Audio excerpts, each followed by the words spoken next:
Nag-uusap yung magkaibigan si Juan at saka si Pedro. Sabi ni Pedro kay Juan, Juan, bakit ang lungkot-lungkot ng mukha mo ngayon?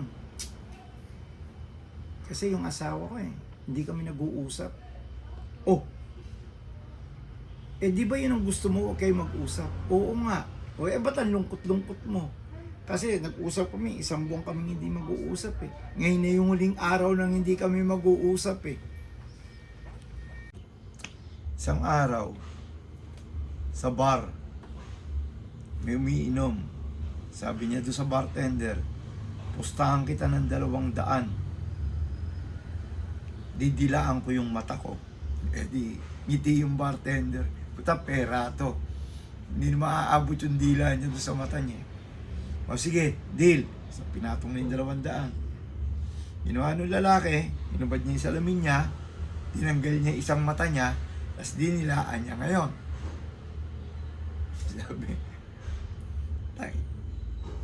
Sabi nga, ditalo siya ngayon ng 200, sama ng loob ng bartender.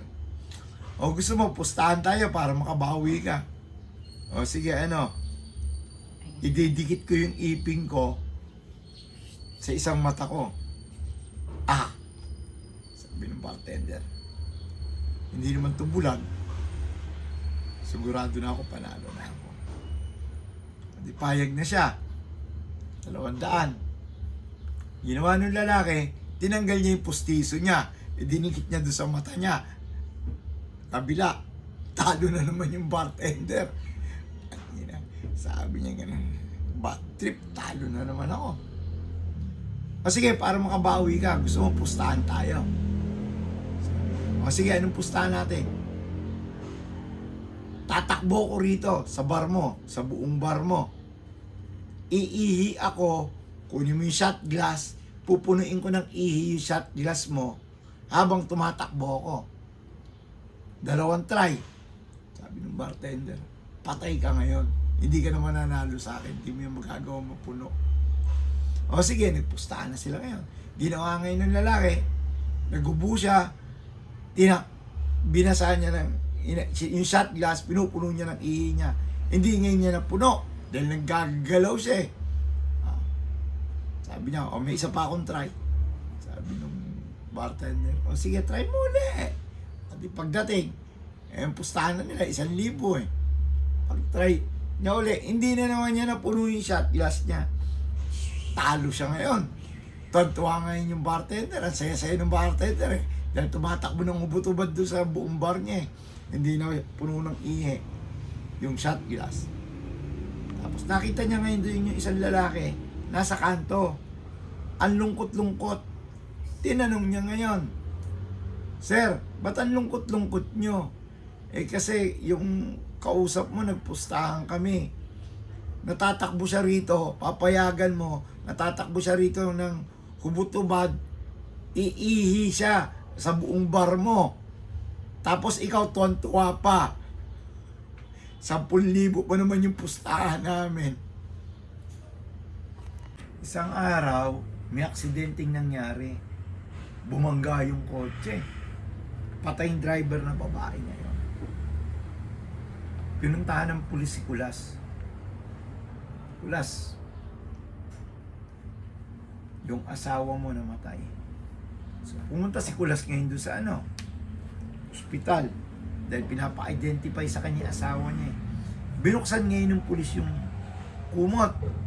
Biglang hagulgol ng todo si Kulas. Ganyan po talaga, wala tayong magagawa. Una-una lang yan Hindi po ako dahil doon umiiyak. Bakit po kayo umiiyak? Hindi po siya yung asawa ko Sabi, isang gabi, ginising ng babae yung kanyang asawa kasi nananaginip.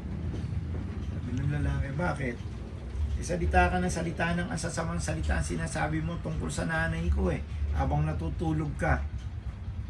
Gising na gising ako, natulog ako. Isang araw, sabi ng batang babae, Nay, asa si tatay? Andiyan sa natin, sa garden natin. Sabi nung batang babae, wala naman doon sa garden natin Hinahanap ko na si tatay doon sa garden Tapos, bakit? Sabi yung sagot ng nanay, sinubukan mo na bang maghukay? Nag-uusap yung mag-asawa. Tinanong ng babae yung asawa niya. Palagay mo kaninong utak yung mas maganda sa atin. Sumagot yung lalaki. Yung utak mo, natural. Ay buti naman naisip mong mas matalino ko sa'yo, sabi ng babae. Hindi. Sabi lang naman maganda eh. Kasi alam ko hindi mo nagagamit yung utak mo eh. Nag-uusap yung magkapitbahay na babae. Tapos sabi ngayon ni nung isa, alam mo, kagabi, yung asawa ko, nagsasalita habang natutulog. Banggit ng banggit dun sa babaeng si Lucy. Sabi ngayon nung kausap, o edi pagkagising niya, sabihan mo siya tungkol doon sa Lucy. Sumagot ulit yung babae. Ay, hindi na siya magigising. Nag-uusap yung mag-asawa. Sabi nung babae, sino mas tanga? Lalaki o babae? Sabi nung lalaki, kayong mga babae. At paano mo na naman nasabi? Sabi nung babae. Kasi isang beses nakakita ko, nag-uusap dalawang babae. Sabi nung isang babae, anong laman nitong bag ko na nilagyan ko ng orange? Sumagot yung isang babae, patatas. O diba, tanga siya? Oo nga.